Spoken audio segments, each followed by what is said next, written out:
Olá, eu sou o professor Egito e hoje vou fazer essa aula para os estudantes do oitavo ano da escola José Clemente. Tudo bem, pessoal?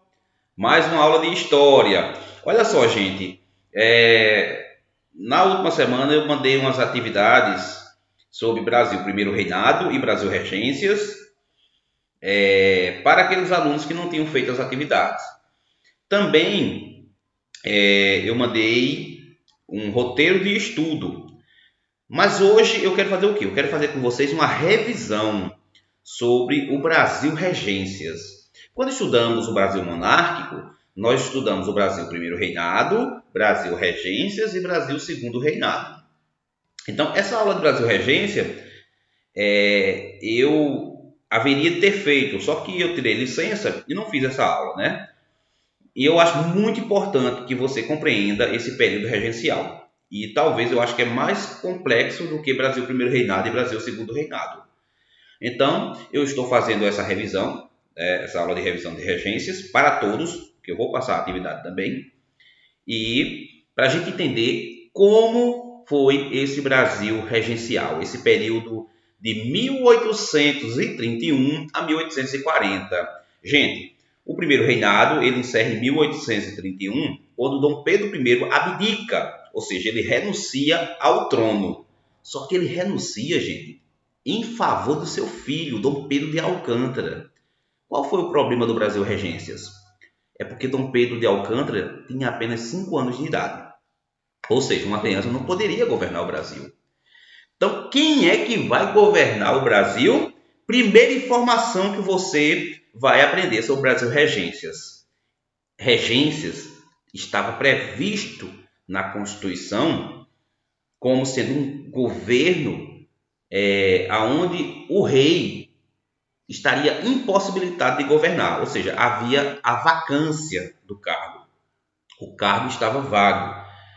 E, por estar previsto na Constituição, foi aplicado, porque Dom Pedro de Alcântara tinha apenas 5 anos de idade. Então, esse Brasil Regências, quem é que vai governar o Brasil Regências, pessoal? São as elites, aquelas elites que conseguiram derrotar Dom Pedro I, porque Dom Pedro I vai renunciar. Por que ele renuncia? Porque o seu governo fica insustentável aqui no Brasil. Há uma crise muito grande entre Dom Pedro e as elites. Essas elites são escravistas. São os liberais moderados e os liberais exaltados. E ainda nós vamos perceber um grupo de portugueses também participando da política brasileira, que vão ser chamados de restauradores.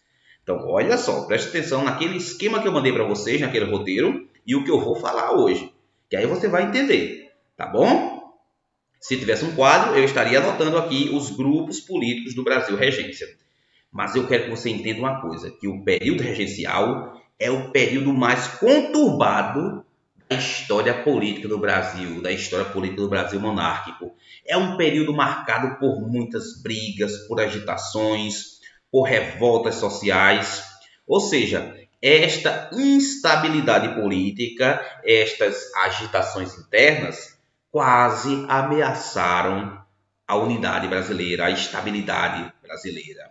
Porque o Brasil poderia ser fragmentado, o Brasil poderia se fragmentar em novas repúblicas. É isso que eu quero que você entenda. Quase que o Brasil se dividiu, gente, em outros países, grosso modo falando. Então, é o período de maior agitação política, de instabilidade política da história do Brasil monárquico, é o Brasil Regências. Regências é o quê? É um governo provisório, foi um governo provisório que aguardou a maioridade de Pedro II, do Pedro de Alcântara. Para vocês terem uma ideia, a briga é tão grande entre liberais moderados e liberais exaltados que eles vão antecipar a maioridade de Pedro de Alcântara e ele assume com 15 anos incompleto o segundo reinado. Para vocês terem uma ideia, para ver se acalmava os ânimos das elites e para evitar também a fragmentação do Brasil. Então, esse período regencial, conforme você acompanha aqui no nosso slide, é um período de transição até a maioridade de Pedro II. Opa, nós temos aqui a primeira informação dada pelo seu professor Egito. Como eu posso entender esse período regencial, professor? É um período de transição. É o período da transição para a maioridade de Pedro II, em que o Brasil fora governado pelas elites, porque havia a vacância do cargo, o trono estava vago, porque era uma criança, como vocês estão percebendo aqui, ó, não tinha como ele governar o Brasil. E Dom Pedro I foi para Portugal, brigar pelo trono lá, porque o Dom João VI havia falecido. Foi brigar com seu irmão, foi lutar pelo trono de Portugal com o Dom Miguel. E deixou aqui o seu filho para ser cuidado pelo José Bonifácio. Quando estudamos a história do Brasil regência, pessoal, nós temos 3 fases. A regência trina provisória, de abril a julho. Por que provisória, professor? Porque o parlamento estava de férias, então foi eleito uma regência trina. Por que regência trina? Porque eram 3 pessoas governando o Brasil. A Constituição defendia uma regência trina permanente, tá certo? Até a maioridade do rei. Só que quando você observa aqui o slide, olha, nós vamos ter uma regência una. 2 regências una, na realidade, né? Poxa, mudaram a Constituição? Mudaram. Vou já dando um spoiler. O homem forte, o homem poderoso das regências é um padre. É o Padre Feijó. O Padre Diogo Feijó. Cara, esse padre vai chegar ao topo do poder no Brasil. Ele vai chegar a ser uma espécie de presidente do Brasil. Porque nas regências nós vamos ter uma experiência republicana. O regente vai ser eleito pelo voto. Lembrando que naquela época o voto era censitário.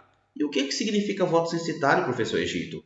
O voto censitário é o voto mediante a comprovação de renda. Só era eleitor do Brasil quem comprovava a renda. Tá certo? Tenta acompanhar lá o meu roteiro de estudo. Então, nós vamos ter a regência Padre Feijó e a regência Araújo Lima. Aí eu quero que vocês já entendam que nós vamos ter muita briga entre as elites. Quem é que vai estar brigando mesmo pelo poder? Os liberais moderados e os liberais exaltados. Quem são os liberais moderados? São aqueles políticos que defendem o centralismo do poder na capital. Qual era a capital do Brasil? O Rio de Janeiro.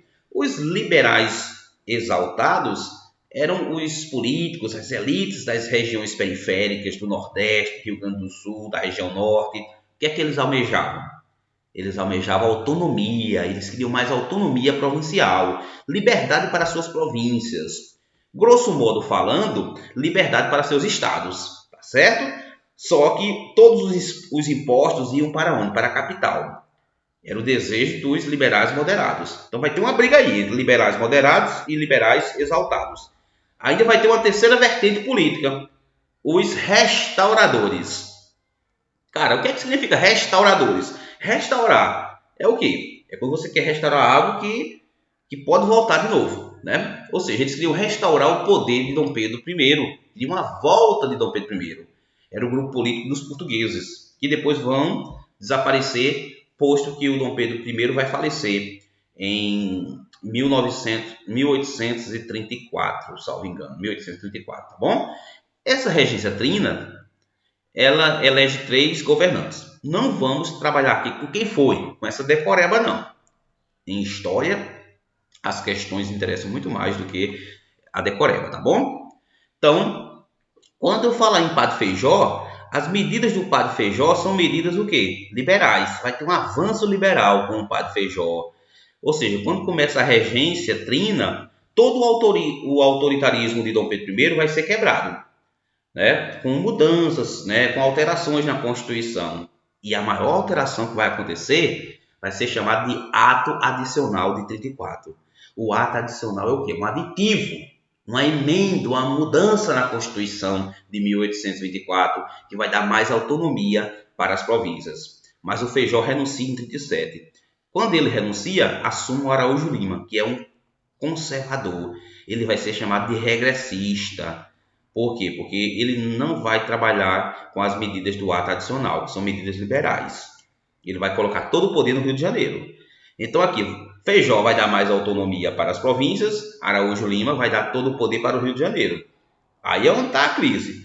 Depois o grupo que apoia Feijó, ele vai antecipar a maioridade de Pedro de Alcântara. Esse fato histórico ficou conhecido como o golpe da maioridade, a campanha para a maioridade. O grupo de Araújo Lima vai aceitar, porque senão o Brasil iria entrar em guerra. E já vai ter guerra demais no período regencial, viu? É um período, além das agitações políticas, vamos ter guerras, revoltas nas províncias Cabanagem, Balaiada, Sabinada, Revolta dos Malês e Guerra dos Farrapos. É um período de agitações políticas e também agitações sociais.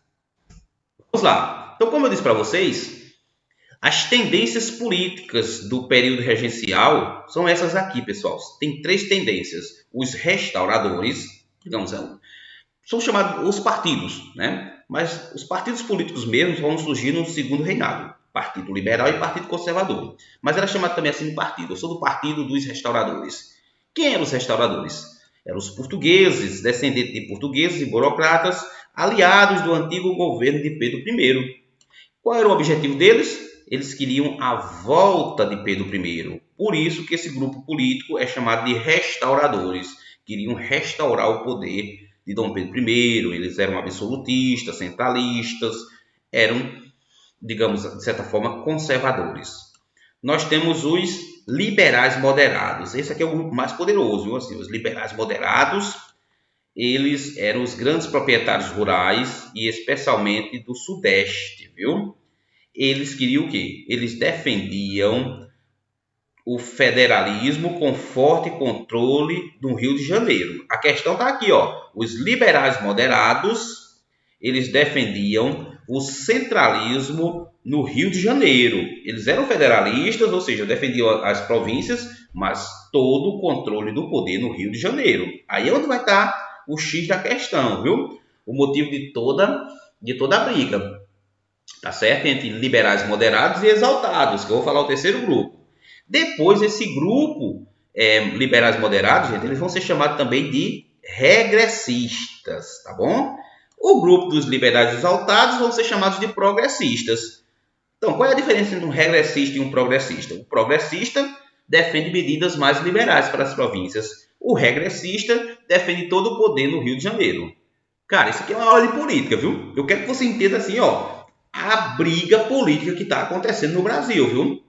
A capital é o Rio de Janeiro e lá está toda a briga. Há o grupo que defende o centralismo no Rio de Janeiro e há o pessoal do Nordeste, do Rio Grande do Sul, que defende a autonomia provincial.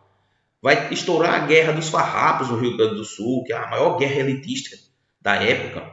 10 anos de guerra, talvez a maior guerra da história do Brasil, aonde os estanceiros, os fazendeiros estão revoltados com o aumento dos impostos sobre o charque, e esse dinheiro dos impostos vai para onde? Para o Rio de Janeiro.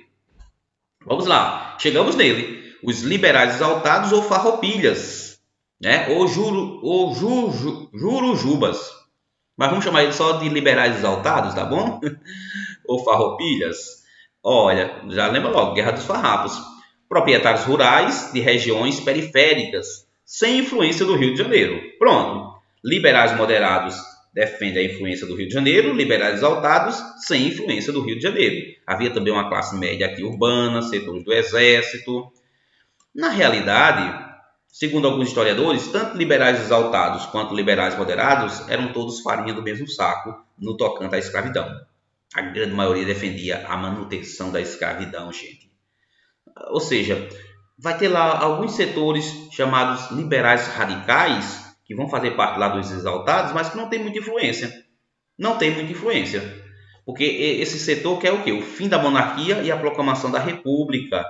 Né? Eles defendem também o fim da escravidão, mas não vão ter muita influência, porque os poderosos são as elites. E essas elites querem tudo, menos o fim da escravidão. Agora, qual é a principal característica, querido, lindo, bonito, maravilhoso professor José do Egito? Qual é a principal característica dos liberais exaltados? É o federalismo, grande autonomia provincial. Tá lembrado? Ó, vou voltar, ó. Os liberais moderados defendiam o federalismo, mas com forte poder no Rio de Janeiro. Agora, os liberais exaltados querem o federalismo com autonomia provincial, que cada estado tem a sua autonomia de decidir sobre o uso dos impostos, sobre a escolha dos governantes, né? Alguns pregavam ideias democráticas inspiradas na Revolução Francesa. Aqui, ó, o foco das revoltas. Vai ter muitas revoltas nas províncias lideradas pelos liberais exaltados, tá bom? Olha aqui o quadro. Observa aqui todo o processo, olha. Primeiro reinado nós tínhamos o Partido Português, depois aqui com o partido disputando o poder com o Partido Brasileiro. Esse Partido Brasileiro expulsa Dom Pedro I do Brasil. E aí nas regências nós vamos ter 3 partidos: restauradores, liberais moderados e liberais exaltados. Em 1834, Dom Pedro I morre. Então esse grupo de restauradores vai se unir a quem? A uma ala dos liberais moderados e formam o Partido Regressista. Ó. Vamos chegar agora nessa ala aqui que eu disse, olha. Forte poder aonde? No Rio de Janeiro, olha, os regressistas, porque eles não são a favor do ato adicional, que eu vou falar daqui a pouco. Uma parte dos moderados se unem aos liberais exaltados e formam o Partido Regressista, ó, que no segundo reinado será o Partido Liberal. Quer dizer alguma coisa? Venha cá, minha filha, venha. Quero registrar aqui a presença de Safira Munique. A princesinha aqui, contou-se agora há pouco, tá vindo aqui falar com o papai. Um cheiro, minha filha. Você é boa em quê? Em português ou matemática, minha filha? Matemática. É em matemática, gente. Safira é show em matemática, viu? 3 mais 3? 6. 4 mais 4? 8. Muito bem. Eita, daqui a pouco o papai vai lá, tá bom? Eu sei até 3 mais 6 dá 9. Nossa, isso mesmo. Parabéns, viu? Tô terminando aqui, minha filha. É assim, viu? Ela é um amor, viu? É louca por mim e eu também sou louco por ela. Sou louco pelas duas, né? Safira Munique e Sofia Amundsen. Vamos lá, gente. Tá vindo. Tá vindo? Fecha aí, minha filha, fecha. Então, continuando, pessoal. Então, nós temos os 3 tipos de regência. A regência trina provisória. Por que é provisória? Porque o parlamento estava de férias. O que é que eles fazem? Ó, já começa com medidas liberais. Suspensão provisória do poder moderador. Ó, por que é um avanço liberal? Nas regências trina provisória, regência trina permanente e regência una feijó. Por que é um avanço liberal? Porque eles começam a, digamos assim, a suspender as medidas autoritárias de Dom Pedro I. Ó, proibição de criar novos impostos, proibição de dissolver a Câmara dos Deputados, né? E eleição para uma regência trina permanente. Carregando, minha filha.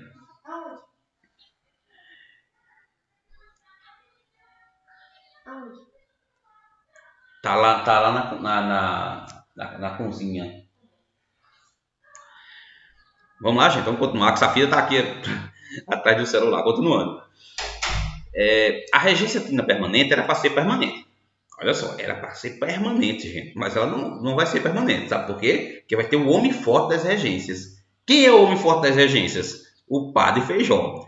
Esse padre, ele vai chegar ao poder como regente uno. Ou seja, eles vão mudar a Constituição. A Constituição dizia que o Brasil deveria ser governado por 3 regentes permanentemente, até a maioridade de Dom Pedro II, Dom Pedro de Alcântara. Só que eles vão alterar em 1834 e vão criar a regência una. Então, essa regência trina permanente, ela ficou até 34, viu?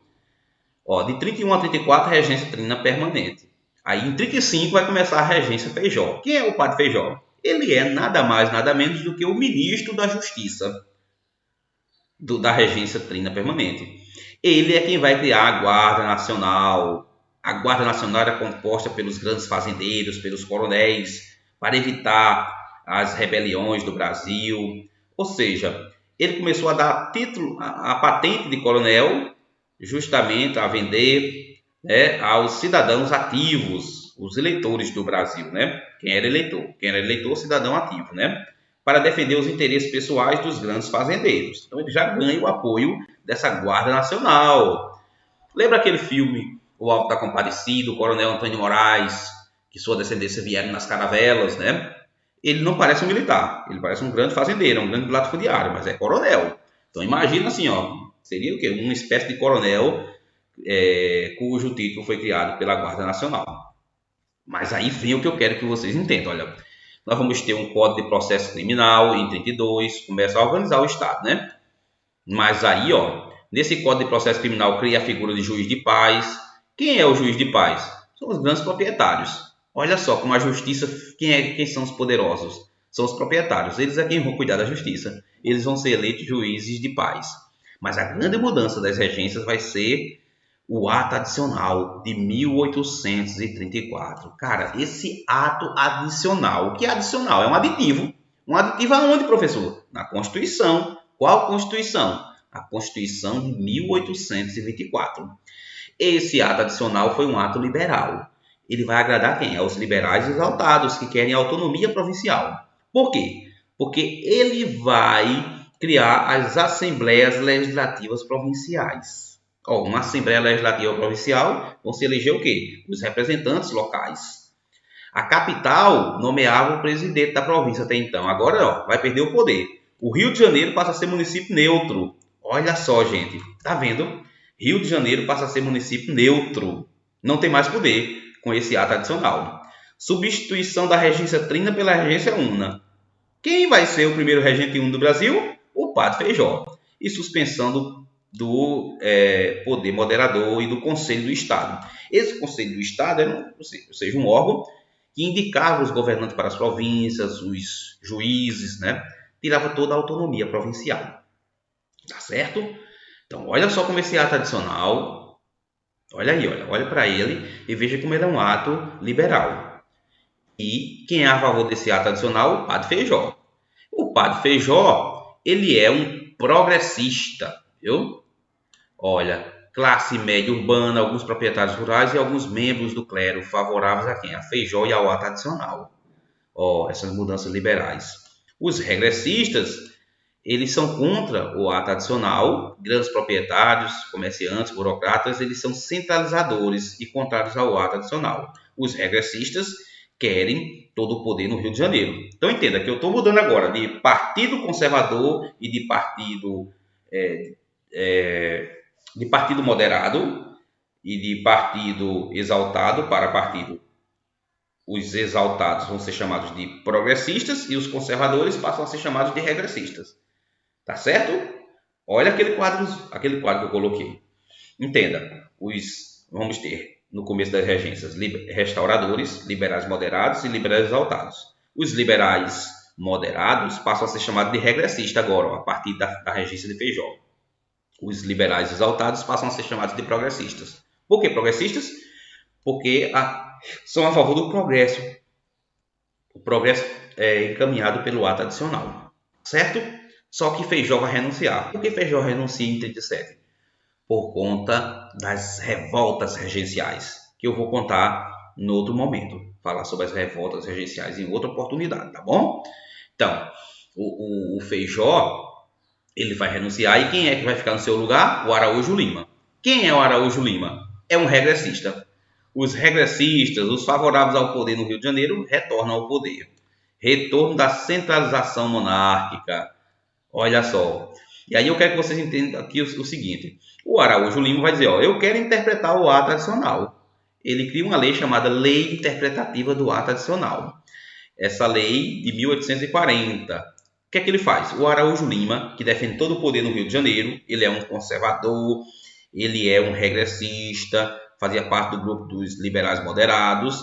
Ele anula praticamente o ato adicional, porque ele vai dar todo o poder novamente para o Rio de Janeiro. Rio de Janeiro com poderes para nomear funcionários públicos, controlar órgãos da polícia e da justiça nos estados, ou seja, nas províncias. Ou seja, retorna ao centralismo político no Rio de Janeiro. E aí o Brasil começa a entrar em crise. Várias revoltas irão acontecer em 38. As revoltas regenciais, Cabanagem, Balaiada, Guerra dos Farrapos, Sabinada, Revolta dos Malês. Essas revoltas ameaçavam a unidade nacional. Poderiam levar o Brasil à fragmentação política, à fragmentação em novos países. Então chega o momento que o grupo de Feijó vai tramar o quê?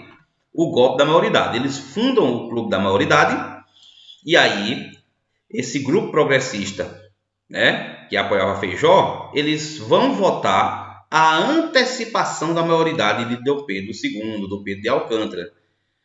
E aí eles conseguem aprovar. Ou seja, o período de regência, nós temos uma experiência democrática, onde nós temos as eleições, o voto era censitário, mas os poderosos que votavam, as elites que votavam, aprovaram a maioridade de Dom Pedro de Alcântara, que tinha quase 15 anos. né, iria fazer 15 anos, e ele é elevado à condição de Pedro II.